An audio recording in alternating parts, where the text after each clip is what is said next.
Hello everyone, this is Christopher from Nill Building Solutions. Today's application that we're going to go over is our step-by-step instructions for installing our patented, award-winning, waterproofing attachment anchors for glass railing systems. First, I just want to give a shout out to all the architects and engineers that have specified our products after seeing how great they are, and for all the calls we're getting through our call centers and on our Instagram. Please feel free to send us a message on Instagram or give us a call if you have any questions about anything. We'll be happy to help you solve any detail. Okay, so today we're going to go over our patented NB1C. This is our NB1C. It's a 6x6 stainless steel flange that's a 1/4 inch thick. It has 6 fastening holes for number 14 flathead screws or lags. And in the center, it has a 1/2-13 threaded internal port where no water can get through to attach your aluminum base chute in. So this is our 6x6 version. We also have them in a 5x5 version. We also have our NB1X, which has an offset port for you to get up against a wall, or if you have a little bit of room to work with, you can get the NB1X in there. That is a 4x5 anchor flange. So here's how it's going to work. So the first thing you want to do is you want to snap your line on the roof that has already been membraned where you are going to be installing your glass railing system.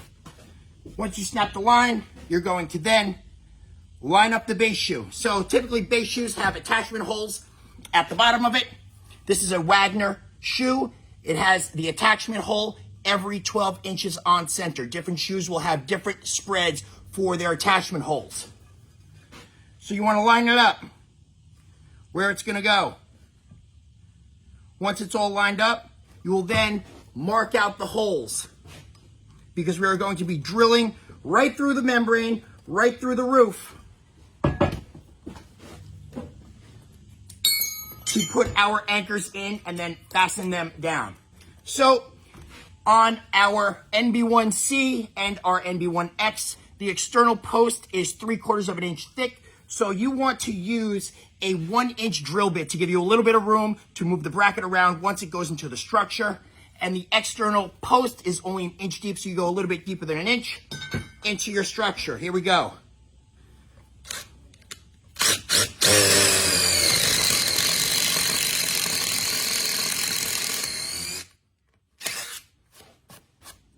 There's one. And then the next hole.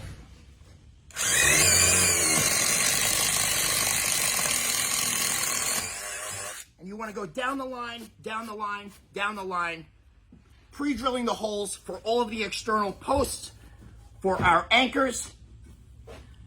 Now that the holes are drilled, this was an extra one I did before, you simply drop the anchor right into the roof. There we go. Now it's going to sit flush with the roof.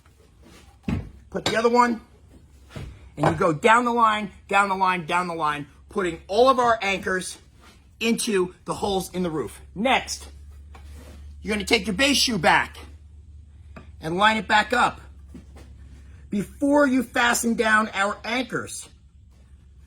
Line it back up with the holes, and then you want to bolt the shoe right into our anchors before they are fastened down to make sure that everything is lined up exactly where you want it to go. Bolt that one down. Bolt that one down into our anchors and go down the line, down the line, down the line. Now everything is lined up exactly where you want it to go. We are going to pre-drill the outside fastening holes in our anchor. As you can see, they are on the outside and on the inside. So the shoe has plenty of room inside those fastening holes for you to be able to fasten down our anchors into the structure while the base shoe is attached to the bracket and in place. Do a little pre-drill, little pre-drill, little pre-drill.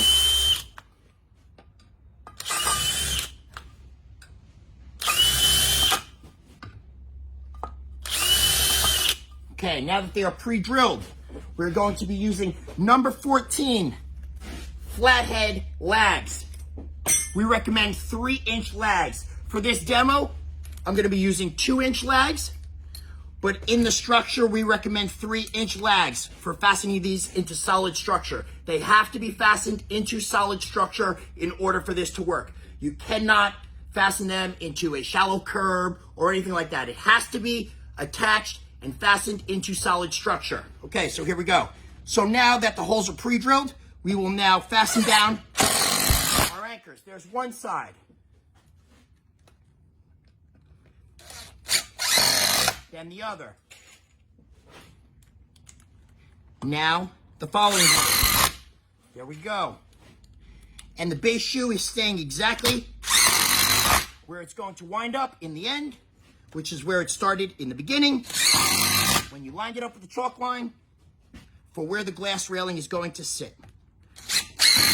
All right, so I'll do one of them for this demo. Now that the bracket is completely fastened down, you go to the next bracket, fasten it down, fasten it down, fasten it down. Next step, after everything is fastened down, is the waterproofing process. So for the waterproofing process, you will then unbolt the shoe.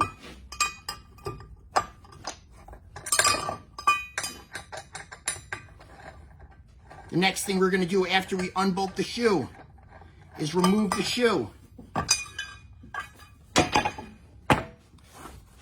Everything's been fastened down.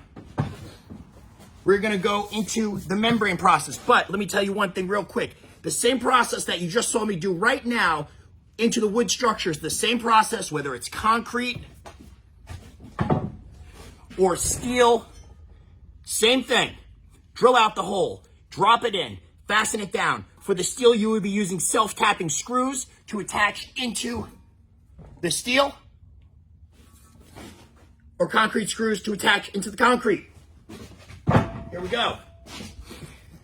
All right, so before you membrane over, let me bring it back. Each of our anchors will come with a 1/2-13 threaded plug, because this is really important. Before you membrane, you want to thread one of the plastic plugs, they're nylon, into the port, because when we do the membrane process, you're going to want to protect that internal threaded port. You don't want any glue or any liquid membrane or anything of the sort getting into that port. So they'll all come with the threaded plug. You put the threaded plug in. Now you go through the membrane process. Here we go. Membrane over completely. Whether it's TPO, EPDM, liquid membrane. Once it's been completely membraned over and dries, with a razor knife, you will then just cut out the hole right here. Boom, you cut a hole right there to expose the external threaded port that is sealed at the bottom. So that's the attachment point right there. That's where we're going to bolt the aluminum shoe into, just like we did in the process right before the membrane. Cut it out, and now you remove the nylon threaded plug. And the port now is exposed for you to bolt that base shoe into. It's sealed at the bottom. There's nowhere for the water to go. Now that you're completely membraned over, you are 100% safe. We guarantee 100% waterproof protection. And now you are going to bolt your aluminum base shoe right back into the same place that we started. So here you go. Cut out all the holes. Remove all the threaded plugs. A washer goes right over the hole. Washer goes right over the hole. And now your aluminum base shoe comes right back, and it goes right back into the same threaded ports from before the membrane process. Finalize it. Bolt it in. Bolt it in. Down the line, down the line, down the line. Now you have a glass railing system where the aluminum base shoe is bolted into stainless steel waterproofing Nill anchors. They're 1/4 inch thick, so you get the drainage for the water to run under the base shoe. Our patented products are changing lives every day. We're making your project safer, more waterproof, and better than ever. Thanks for watching the video. Talk to you next time. Bye.